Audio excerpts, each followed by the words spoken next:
And a good morning to all of you. Hey, it's Gord, your hurtin' hippie.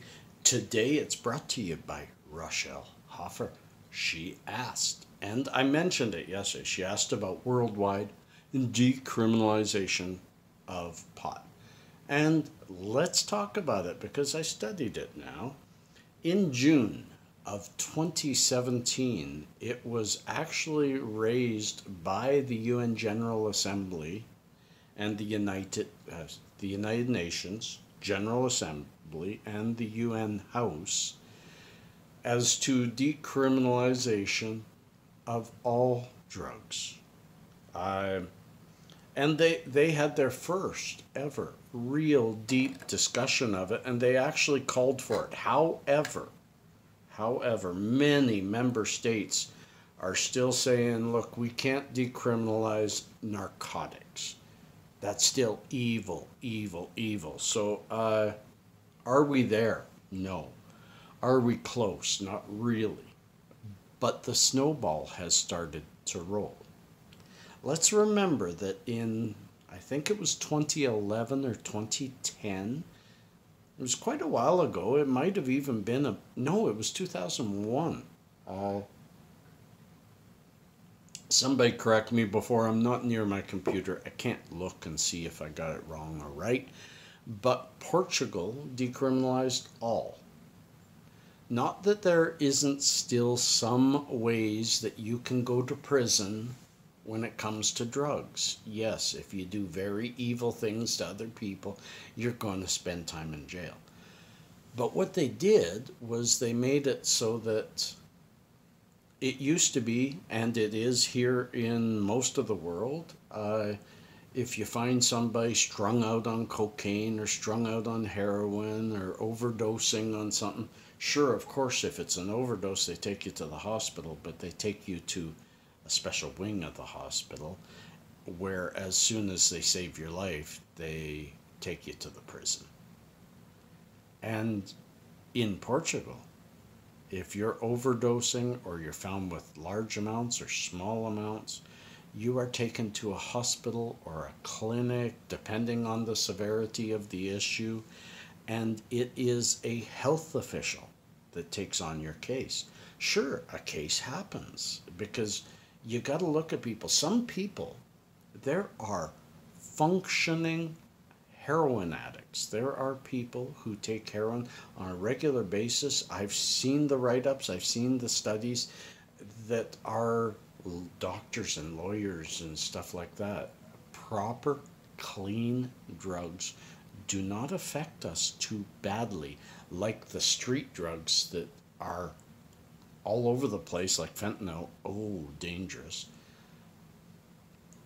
If it were decriminalized, it would take away that desire to make so much money because it's behind. You just have to research. I'm going to put below the United Nations study. There's a few links there that should take you also to the study that has been done since Portugal decriminalized. They have decreased overdose deaths. They have decreased overdose troubles. They've even decreased overdoses, period. They have cut down the amount of addicts in the country and definitely freed up a lot of space in prison, and they have a much more functioning society now. Drugs affect you medically. They don't affect you criminally. People, minor possession, overdoses, larger possession, things like that. I get it when you're dealing behind the scenes. Even that could be a health problem because the person doesn't have a good job and they're finding a way to survive.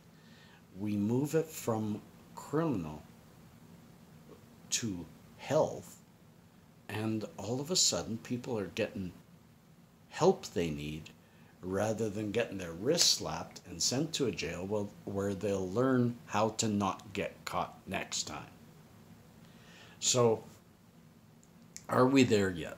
No. Are we there yet? I love that from Simpsons. From any drive I ever took with my kids. Are we there yet? We are not there yet. And no, it's not soon either, but it's happening. And as we get more examples, I know that here in Canada, our Liberal government has already discussed bringing up the decriminalization of narcotics. We've already deprohibited cannabis. Now they are talking. It's only preliminary talks, and I do think it's going to take years. But we have set a shining example of what can happen with pot. Portugal has set a huge example of what can happen with everything. And slowly but surely, as we get more data as to proving that this is the right method, more and more the other stubborn countries are going to have to say, you know what? Moi aussi. Us also. So, it's a great discussion. What can we do? We can keep talking to our elected representatives that this is the way we want to see it. We don't want to see if our kid gets messed up in some kind of drug thing. We don't want to see them in prison. We want to see a doctor talking to them and helping them find a better solution to whatever they were hiding or covering up with those drugs. It's usually, unless you're just taking a drug recreationally, you usually have a deeper seated issue to take heavy drugs that really just shut you off of reality. And some of it is just experimentation. So our kids shouldn't carry a criminal record with them throughout their whole lives because they've made a mistake. You know? So, I'm for it. I think most of you are for it. I don't want to think for you, so talk below and we'll see what happens. As usual, we live in the comments. So Rochelle, thank you for bringing that to me. And any of you, we need more subjects for me to ramble about. Peace and cheers, friends. Love and harmony. Catch you on the flip side, and I hope you have a wonderful day.